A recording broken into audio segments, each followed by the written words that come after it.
बच्चों आज हम करेंगे टॉपिक एडवांटेजेस ऑफ कॉन्करेंसी, जो सेक्शन हमारे पास ट्रांजैक्शन एंड कॉन्करेंसी कंट्रोल के अंदर।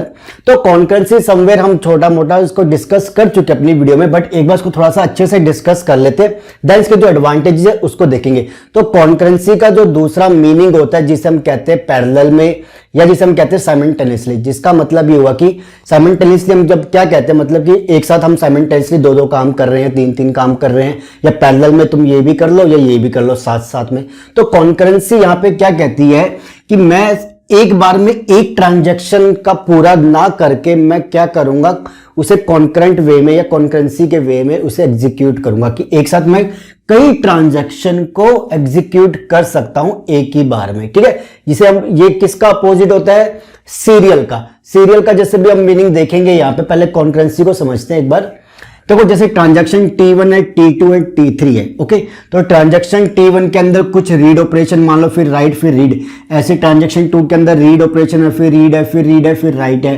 ट्रांजैक्शन 3 के अंदर राइट ऑपरेशन है, रीड ऑपरेशन है। ठीक है, तो हम कहते हैं सीरियल वे में, जब हम क्या कहते हैं कि जब हम लाइन में लगे होते हैं, सीरियल वे मतलब लाइन में 1 by 1। तो अगर मैं सीरियल वे में चलाता, तो मान लो अगर मैं कहता कि मैं सबसे पहले T2 को चलाना चाहता हूं, मान लो किसी का भी नंबर है T2 को, तो पहले मैं इसकी सारी की सारी ट्रांजैक्शन को एग्जीक्यूट करूंगा। देन मैं क्या कहूंगा, देखो अगर सीरियल वे में मैं कहता कि भाई मुझे सीरियल वे में जाना है, ठीक है, तो मैंने क्या कहा, पहले मैं T2 को एग्जीक्यूट करता हूं, पहले T2 को, देन T2 के जब सारा काम हो जाएगा इसका यहां तक, फिर मैं किसको कहूंगा कि भैया तुम T1 के पास चले जाओ। देन मैंने क्या कहा, T1 का जब कंप्लीट हो जाए पूरा काम, तो आप T3 को एग्जीक्यूट करा लो। दिस इज कॉल्ड सीरियल वे में। कोई भी ऑर्डर हो सकता है, पहले T1 करा लो, T2 करा लो, बट जिसका नंबर आएगा वो पहले जाएगा, पूरा काम करके आएगा। बट जब हम कॉन्करेंसी की बात करते हैं तो इसमें ये नहीं होता कि आप पहले एक ही को पूरा करा रहे हो। इसमें क्या होता है कि आपके पास बहुत सारी जो ट्रांजैक्शन है, कुछ टाइम आप, ये जो टाइम होता है, ये जो हम सीपीयू की बात करते हैं, जो हमारे यहाँ इनपुट आउटपुट रिसोर्सेज की हम बात करते हैं, उसमें हमने क्या कहा कि एक टाइम बना लिया कि इतने मिली सेकेंड के लिए हमने ट्रांजैक्शन किसको बोली, R2 को, कि भैया तू अपना काम कर ले इतने मिली सेकेंड के लिए। देन हमने क्या कहा कि T2 सेकेंड के लिए हमने क्या बोला, R को दे दी। फिर हमने बोला T3 सेकेंड के लिए हमने T3 को दे दी, T1 को दे दी, सॉरी यहाँ पे T3 को दे दी।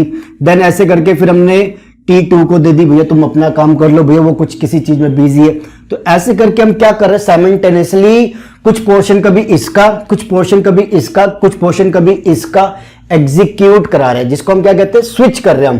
भाई पहले तुझे दे दी, स्विच करके दूसरे पे चलेगी, दूसरे से करके तीसरे पे चलेगी। तो कुछ कुछ पोर्शन को हम एग्जीक्यूट कराते हैं ट्रांजैक्शन के, तो इसे हम क्या कहते हैं, कॉन्करेंसी। ठीक है, अब इस चीज को करने के फायदे क्या होते हैं इसको समझते हैं। देखो सबसे बड़ा पहला फायदा होता है, जो सबसे बड़ा है, कि रिसोर्स यूटिलाइजेशन।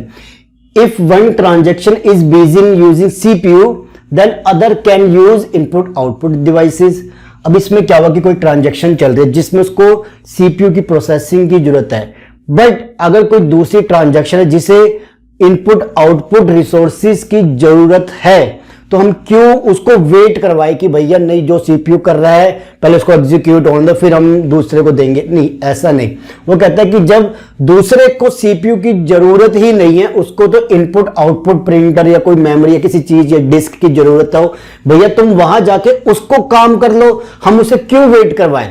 सही बात है ना भाई, दिमाग को अगर सीपीयू यूज करना है और इसको इनपुट आउटपुट यूज करना है, तो क्यों वेट कराए, तुम अपना सीपीयू को यूज करो और तुम अपना इनपुट आउटपुट को यूज करो। इससे क्या हो रहा है भाई कि इसको वेट करने की जरूरत नहीं पड़ रही, सिंपल सी बात। इसका भी थोड़ा काम हो रहा है, उसका भी थोड़ा काम चल रहा है। ठीक है, तो ये होता है कि इससे रिसोर्सेज की यूटिलाइजेशन बढ़ जाती है। ठीक है, आगे बढ़ते हैं। Improved throughput. अब थ्रूपुट क्या है कि मोर number of transactions is completed और एग्जीक्यूटेड ड्यू टू कॉन्करेंसी। ये होता है कि एक पर्टिकुलर टाइम के अंदर कितनी नंबर ऑफ ट्रांजैक्शन जो है जो कंप्लीट हुई है, या जिसे हम क्या कहेंगे जो एग्जीक्यूट हो गई है। तो यहां पे देखो, अगर मैं सीरियल वाइज आता तो पहले T2 होता, फिर T1 होता, फिर T3 होता, पता नहीं कितने टाइम में जाके। और वहां पे दिक्कत क्या आती है हमें कि T2 को मान लो किसी चीज की जरूरत पड़ जाए ट्रांजैक्शन के बीच में, फिर वो वेट, दूसरी ट्रांजैक्शंस को वेट करना पड़ेगा। क्यों? क्योंकि हमने क्या कहा, सीरियल है, जब तक एक का काम कंप्लीट नहीं होगा दूसरे का नंबर नहीं लगेगा। बट अगर इसको हमें कॉन्करेंसी में ले जाए तो क्या कहते हैं, थोड़ा काम इसका हो गया, थोड़ा इसका हो गया, थोड़ा इसका हो गया, थोड़ा उसका, इससे क्या होगा, ट्रांजैक्शन, नंबर ऑफ ट्रांजैक्शंस जो एग्जीक्यूट हो रही है, जो कंप्लीट होगी वो ज्यादा होगी। सीरियल में मान लो किसी का हमने चला दी, बहुत सारी ट्रांजैक्शन है, आखिरी में जाके भैया कुछ फेलियर आ गया, तो जो इतना टाइम उसने ट्रांजैक्शन में यूज किया है खराब हो गया ना, और बाकी तो बेकार में बैठे रहे थे, वेट कर रहे थे। तो वहां पे क्या होता है कि हमारा जो इंप्रूव थ्रूपुट है कॉन्करेंसी के अंदर, number of more transaction execute हो जाती है किसी पर्टिकुलर टाइम इंटरवल के अंदर। ओके गाइस, आगे बढ़ते हैं। Reduced response time. अब रिस्पॉन्स टाइम क्या होता है, less time is needed for completing transaction. अब इसमें क्या होगा कि जो हमारा जो टाइम होता है, रिस्पॉन्स टाइम होता है किसी ट्रांजैक्शन का, स्टार्ट से लेके मान लो जब से वो आई है तब से लेके वो क्या है उसको पूरे कंप्लीट होने का जो टाइम होता है वो इसमें समवेयर कम हो जाता है। कैसे भाई, उसको अब वेट करने की जरूरत नहीं पड़ती। वेट क्यों करना कि थोड़ा इसका हो रहा, थोड़ा उसका हो रहा, तो धीरे धीरे करके क्या होगा कि कोई ना कोई तो कंप्लीट होती हुई चली जाएगी ना। तो इससे क्या होगा कि उसका रिस्पॉन्स टाइम कम हो जाएगा कि भाई जो चीज बहुत देर में जाके खत्म होने थी, T3 की मान लो, वो बहुत जल्दी हो जाएगी। दूसरी बड़ी चीज, मान लो T3 को एक आधा ही ऑपरेशन परफॉर्म करना है छोटा सा, और किसी को बड़ा करना है, तो इसमें क्या होगा, उसको आखिरी तक वेट करने की जरूरत नहीं पड़ेगी। जैसे उसको जिस चीज का ऑपरेशन परफॉर्म करना है, जैसे उसको वो रिसोर्स मिलेगा वो कंप्लीट करके निकल जाएगा। तो वहां पे क्या होगा कि उसका जो रिस्पॉन्स टाइम है वो कम हो जाएगा। भाई सीरियल की वजह से पता चलता है कि T3 का नंबर आना होगा इतनी देर के बाद, बट जो रिसोर्स यूटिलाइजेशन की वजह से कभी किसी को मिल रहा है, कभी किसी को मिल रहा है, उसकी वजह से उसका नंबर आ गया और जल्दी एग्जीक्यूट होकर चला गया। तो वहां पे रिस्पॉन्स टाइम कम हो जाता है। और जो सबसे बड़ा फायदा होता है रिड्यूस्ड वेटिंग टाइम, जिसका मतलब transaction has to wait less for the getting resource. अब यहां पे क्या होता है, ट्रांजैक्शन को वेट कम करना पड़ता है। यहां पे सीरियल में तो पहले T2 को एग्जीक्यूट होना पड़ेगा, फिर T1 का नंबर, फिर T3 का नंबर, तो यहां पे क्या टाइम ज्यादा हो जाएगा।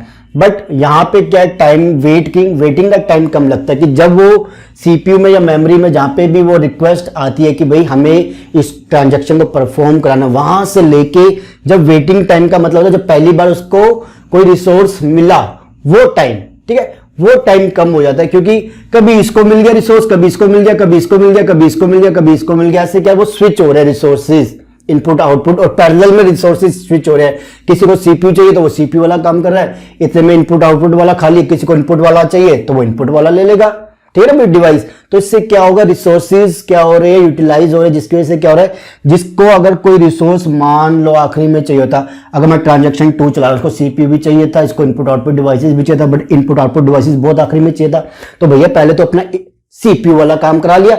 इतनी देर में हमने क्या किया, पैरेलल के अंदर या कॉन्करेंसी के अंदर जिसको इनपुट आउटपुट डिवाइसेस चाहिए थे उसको दे दे ताकि उसका काम चालू हो जाए। तो इसकी वजह से क्या होगा, उसका वेटिंग टाइम कम हो जाएगा। तो ये सबसे बड़ा फायदा होता है कि कॉन्करेंसी के अंदर कि भैया किसी को एक तो रिसोर्स की यूटिलाइजेशन हो जाती है, दूसरा कि number of mode transaction execute हो जाती है, रिस्पॉन्स टाइम कम हो जाता है जिसका मतलब कि वो जल्दी एग्जीक्यूट हो जाते हैं, और चौथा वेटिंग टाइम कम हो जाता है कि मतलब उसको जल्दी से कोई ना कोई रिसोर्स मिल जाता है, सीपीयू इनपुट आउटपुट डिवाइसेस जो भी उसको चाहिए वो जल्दी से मिलता है, जिसकी वजह से भैया सबके काम चलते रहते हैं। सीरियल में यही दिक्कत आती है, बट सीरियल में सबसे बड़ा फायदा क्या होता है हमारे पास कि कंसिस्टेंसी मेंटेन रहती है, ठीक है, कि भैया जब तक एक का काम पूरा नहीं होता दूसरे को हम इंटरफेयर नहीं करने देते।